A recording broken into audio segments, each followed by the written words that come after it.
Quand on parle de deuil, on évoque le plus souvent la perte d'un être cher. Or, le deuil concerne toutes les formes de perte, y compris des pertes relatives à soi-même.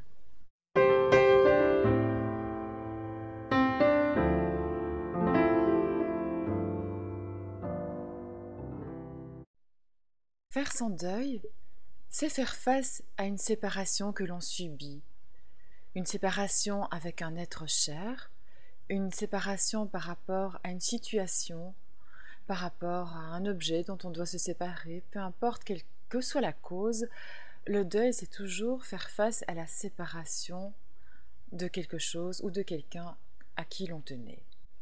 Aujourd'hui, nous allons évoquer toutes ces pertes qui sont relatives à soi-même.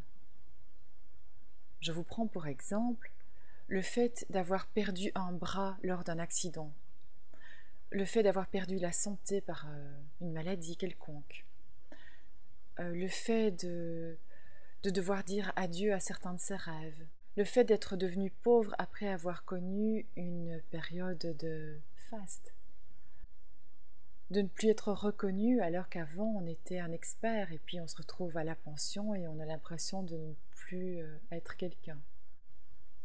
Le fait d'avoir perdu sa jeunesse et d'entrer dans une autre tranche d'âge. Toutes ces situations sont des pertes de quelque chose, d'un état que l'on a connu auparavant et qui aujourd'hui est différent. Ce sont des faits. Une des étapes importantes du deuil, c'est de pouvoir accepter ces faits. Accepter, ça ne veut pas dire de trouver nécessairement toutes ces choses super agréables, hein. Il est bien évident que c'est mieux d'avoir 2 bras que 1. C'est sans doute plus agréable d'être dans l'aisance financière que dans la pauvreté. C'est beaucoup plus agréable d'être en bonne santé que d'être malade. On ne va pas dire le contraire. Mais accepter, ça veut dire reconnaître que les choses sont comme elles sont. Ne pas les fuir. Ne pas faire semblant que tout va bien. Ne pas faire semblant, ne pas ignorer ces choses. Accepter, ça veut dire ouvrir les yeux.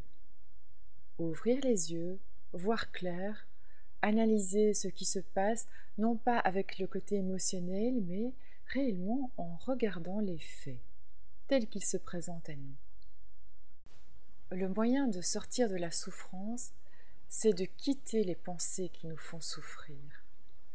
Et vous noterez que nos pensées sont toujours attachées soit au passé, soit au futur. Quand on est dans le présent, on n'est pas perdu dans ses pensées. Quand on est dans le présent, on est occupé à faire quelque chose, ou si on pense, c'est dans le but de résoudre un problème immédiat, quelque chose qui est là sous nos yeux. Par exemple, on doit réfléchir pour faire un calcul, on doit parfois réfléchir pour faire un accord de participe passé, et là c'est une réflexion qui se fait et qui est source de production de quelque chose.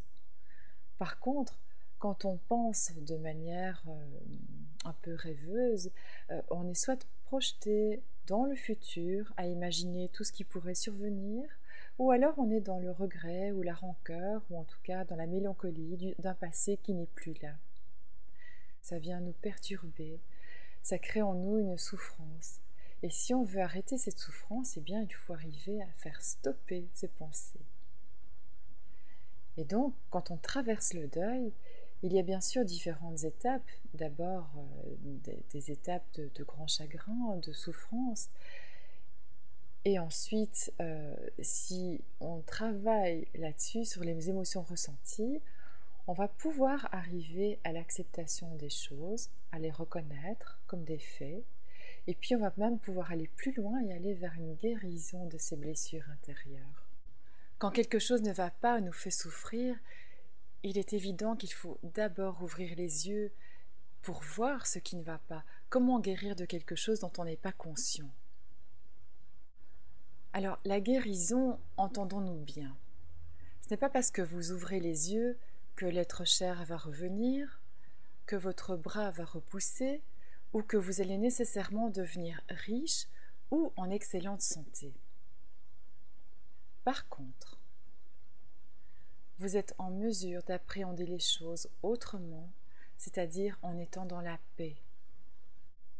Et la paix est la seule chose qui puisse vous garantir de vous sentir bien, de vous sentir fort, de vous sentir entouré et de vous donner la force nécessaire pour surmonter tout ce qui peut au premier abord paraître difficile dans la vie.